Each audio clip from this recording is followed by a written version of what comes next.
आज के इस वीडियो में हम एक सेंटेंस स्ट्रक्चर सीखेंगे और बेसिकली ये सेंटेंस स्ट्रक्चर पैसिव में यूज़ किया जाता है।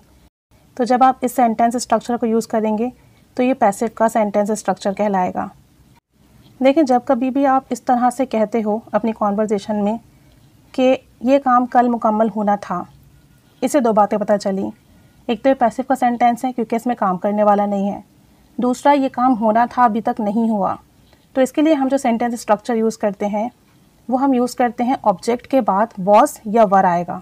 पास्ट की वजह से पहले ऑब्जेक्ट आएगा, फिर वॉज या वर आएगा, उसके बाद आप टू यूज़ करेंगे, फिर हैव बीन और फिर वर्ब की थर्ड फॉर्म आएगी। ठीक है, हैव बीन फिर वर्ब की थर्ड फॉर्म आएगी। यही सेंटेंस लेते हैं, ये कल मुकम्मल होना था, दिस आ गया ये के लिए, फिर was to, this was to, फिर have been, this was to have been completed yesterday, this was to have been फिर वर्ब की थर्ड फॉर्म कंप्लीटेड यस्टरडे। इसे तो ख़त्म करना था तो आप कहेंगे it was to, it was to फिर have been, it was to have been finished, it was to have been finished. इस कमरे को पिछले हफ्ते सजाना था, डेकोरेट करना था।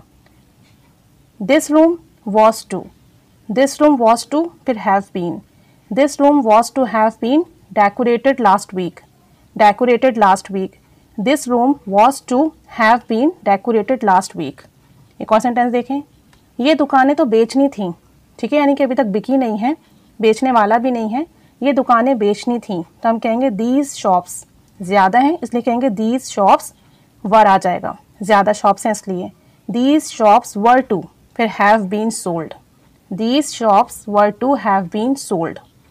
एक और सेंटेंस देखें, इन मेज़ों को तो पेंट करना था, कलर करना था। These tables were to, these tables were to have been painted, these tables were to have been painted। इन चीज़ों को तो यहाँ से हटाना था। These things were to have been removed from here, these things were to have been removed from here। अब दो sentences आपके लिए हैं, वो वाली दवा ख़रीदनी थी, वो वाली दवा ख़रीदनी थी और ये वाली कार बेचनी थी, ये वाली कार बेचनी थी। अब इन दोनों को आप बनाएंगे, कमेंट बॉक्स में शेयर करेंगे। बस आपने याद रखना है कि ऑब्जेक्ट के बाद आपका वॉज या वर टू आएगा और हैव बीन आएगा, ये आपका फिक्स है, फिर वर्ब की थर्ड फॉर्म आएगी। सिंपल सा सेंटेंस स्ट्रक्चर है।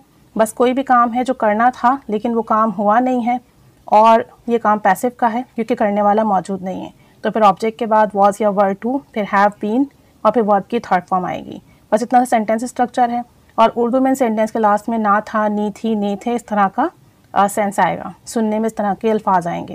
प्रैक्टिस कीजिए, कहीं इन सेंटेंसेस को देखें तो आराम से ट्रांसलेट कर लीजिएगा। Keep staying with us, thanks for watching.